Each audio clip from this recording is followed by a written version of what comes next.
মায়া,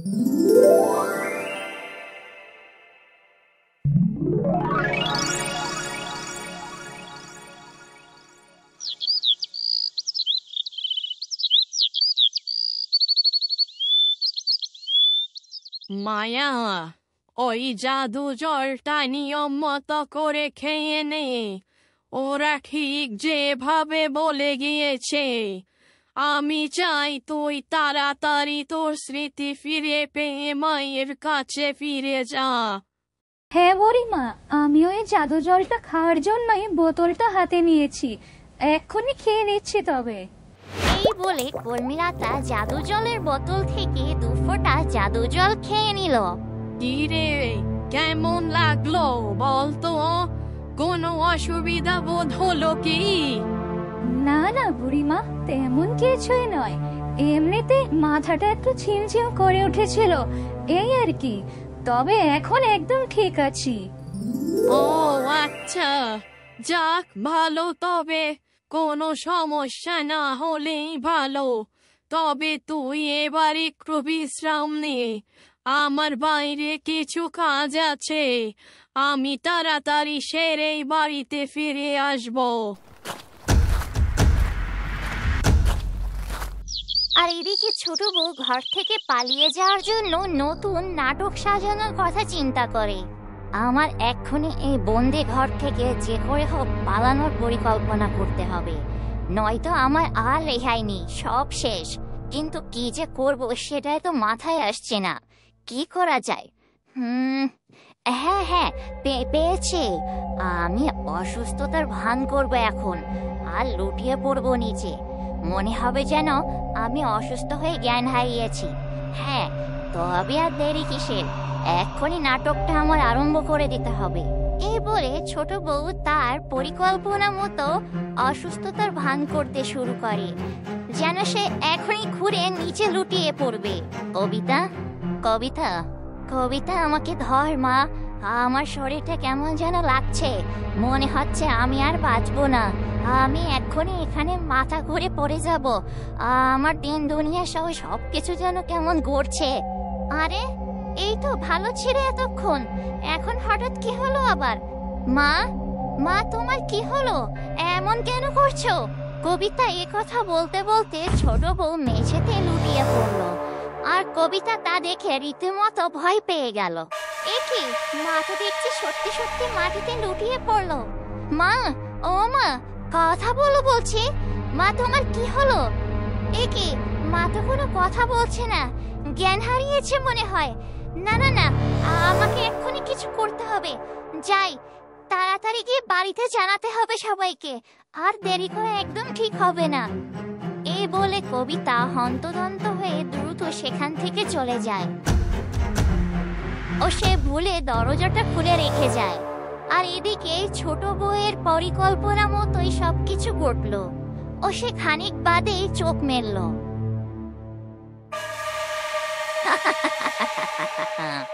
দেখলি তো কবিতা, তোর মা কি জিনিস। আমার সাথে পেরে ওঠা তো এত সহজ হবে না রে। আমি তোদের সবাইকে বুঝিয়ে দেব আমি কি জিনিস। চাই, আমাকে এক্ষুনি এখান থেকে পালাতে হবে। অনেক দূরে চলে যাব আমি, লোক সমাজে আড়ালে। তার আগে আমার মুখটা একটু ঢেকে নিতে হবে, যাতে গ্রাম ছাড়ার সময় পথে কেউ আবার আমাকে চিনে না ফেলে। এই বলে ছোট বউ একটা কালো কাপড় মুখে জড়িয়ে সেখান থেকে পালিয়ে যায়। আর এদিকে কবিতা তখন বাড়িতে এসে সবাইকে ঘটনাটা খুলে বলে। এসব তুই কি বলছিস কবিতা? ওগো তাড়াতাড়ি চলো, দেখে আসি হঠাৎ ওর কি এমন হলো। বড় বউ, দাঁড়াও দাঁড়াও, আমার মনে হচ্ছে এটা ছোট বউয়ের একটা চাল হতে পারে। হয়তো এমনও হতে পারে সে ঘর থেকে পালানোর জন্য একটু উপায় খুঁজছিল।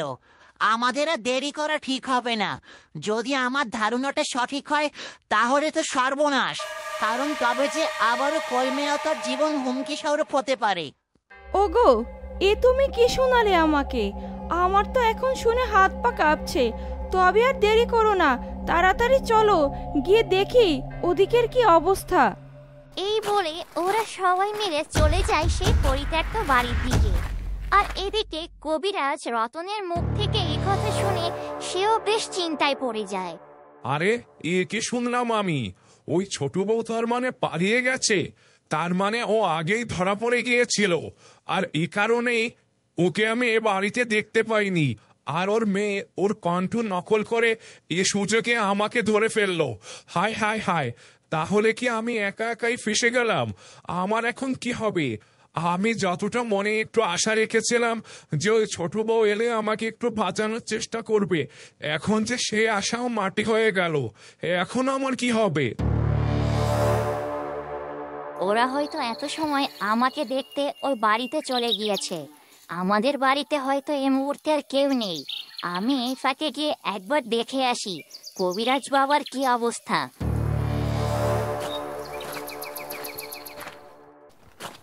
এই বলে ছোট বউ মুখে কাপড় জড়িয়ে বাড়ির দিকে গেল কবিরাজের খবর নিতে। আর খানিক বাদেই ছোট বউ পৌঁছে গেল বাড়িতে। আরে আরে, সত্যিই তো, ওই তো কবিরাজ বাবা। ওনাকে বেঁধে রাখা হয়েছে গাছের সাথে।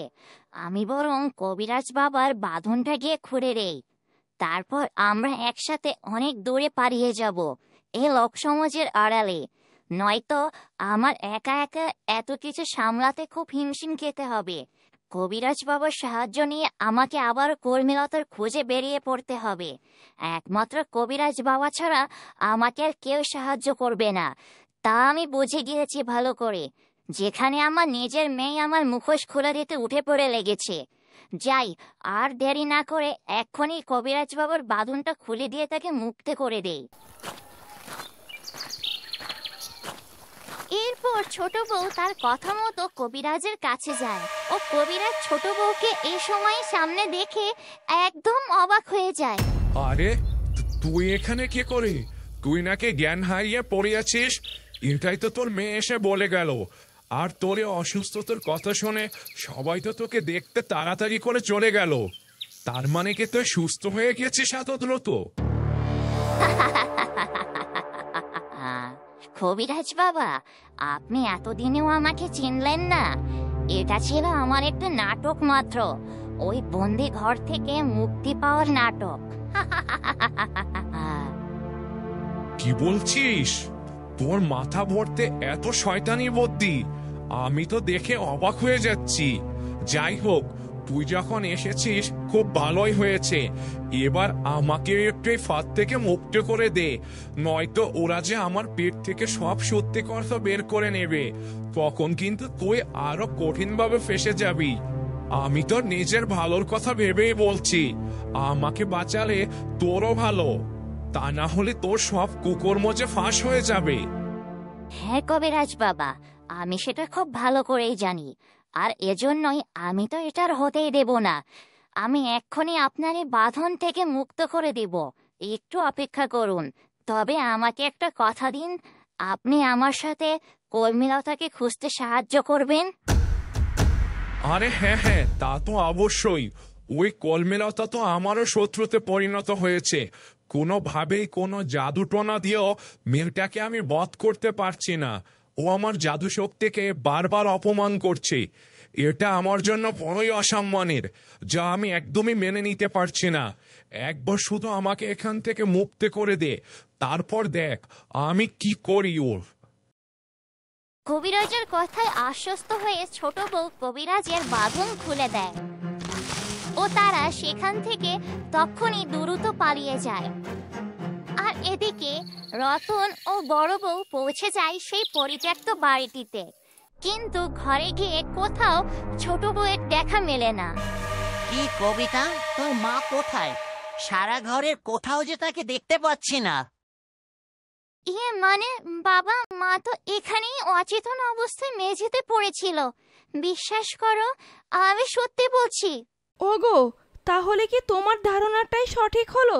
এটা কি তবে ছোট সাজানো একটা নাটক ছিল মাত্র? হ্যাঁ বড় বউ, সেটাই হবে হয়তো। এ ঘর থেকে পালানোর জন্য হয়তো এটাই সে কৌশল হিসেবে বেছে নিয়েছিল। ও সে সফলভাবে পালিয়েও যেতে পেরেছে। বাবা, তুমি কি বলছো এসব? মা আমার সামনে এমন নাটক সাজালো? ভুলটা আমারই হয়েছিল, তাড়াহুড়োর জন্য দরজাটা লাগাতে একদম ভুলে গিয়েছিলাম।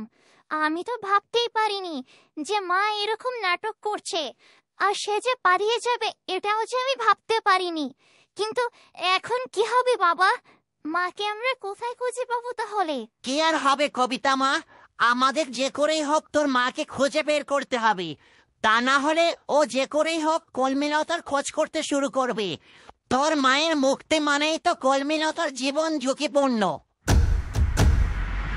ওগো, তাড়াতাড়ি বাড়িতে চলো তবে। এবার আমাদের ওই শয়তান কবিরাজ থেকে সব কথা বের করতে হবে। ছোট কোথায় কোথায় যেতে পারে কবিরাজ হয়তো বা সবই জানে। ও ঠিকই বলতে পারবে ও কোথায় কোথায় যেতে পারে। তাড়াতাড়ি চলো, আর দেরি করা ঠিক হবে না। হ্যাঁ বড় বউ, এটা তুমি একদম ঠিক বলেছ। তাড়াতাড়ি চলো তবে, এক্ষুনি কবিরাজের থেকে সব কথা বের করতে হবে। এই বলে ওরা দ্রুত বাড়ির দিকে রওনা হলো। আর বাড়িতে পৌঁছে ওরা যা দেখলো তা দেখার জন্য ওরা মোটেও প্রস্তুত ছিল না। এ কি সর্বনাশ!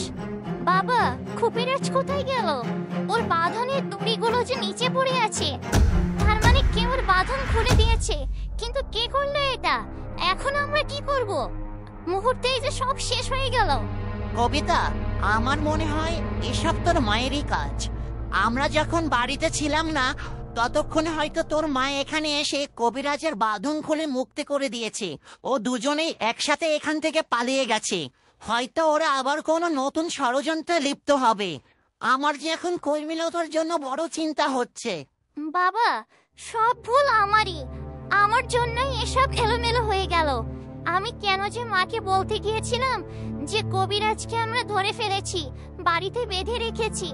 এটা শুনে মা হয়তো ভয় পেয়ে গিয়েছিল। ও সেখান থেকে পালানোর জন্য অনেক মরিয়া হয়ে উঠেছিল। তারপরে হয়তো বা এমন নাটকটা সাজিয়েছে। এখন কি হবে বাবা? মা যদি আবারও বুবুর কোনো ক্ষতি করে, মাকে আমরা এখন কোথায় খুঁজে পাবো? বন্ধুরা, ছোট বউর কবিরাজকে সত্যি আবার কলমিলতা দেখা পাবে? আবার ওকে নতুন কোনো ষড়যন্ত্রে লিপ্ত হবে তারা? কি হতে চলেছে আগামী পর্বে তা দেখতে হলে চোখ রাখো গল্পঝুলিতে। আর আজকের পর্বটি তোমাদের কাছে কেমন লাগলো? যদি ভালো লেগে থাকে তবে অবশ্যই বেশি বেশি লাইক, কমেন্ট ও সাবস্ক্রাইব করে গল্পঝুলির সাথেই থাকো ও পরবর্তী পর্বটি দেখার জন্য অপেক্ষা করো।